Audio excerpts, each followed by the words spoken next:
Sam खबर share करना C दादू खां रादो न्यूज़ के नुमाइंदे सखी सरदार चारण जी रात देर सां शहीद मखदूम बिलावल थाने जी हद पुलिस ऐं फौरन में मुकाबलो थियो। एक फोरू ज़ख्मी हालत में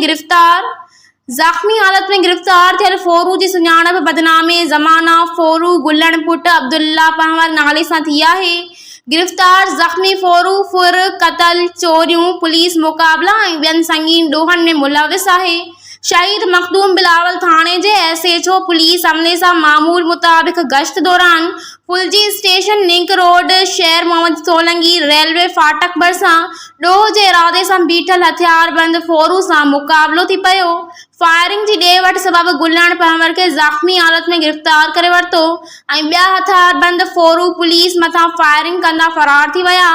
ज़ख्मी फोरू जे कब्ज़े मां पिस्टल ऐं गोलियूं कब्ज़े में करे वरितियूं। ज़ख्मी फोरू खे फौरी तौर सिविल अस्पताल मुंतकिल कयो वियो। गिरफ्तार फोरू जे ख़िलाफ़ ज़िले जे मुख़्तलिफ़ थाणनि ते चोटी केसनि जो रिकॉर्ड हथ कयो वियो आहे। अस्सलाम वालेकुम, मैं हूं आमिर हुसैन अल रहीम मार्केटिंग की तरफ से।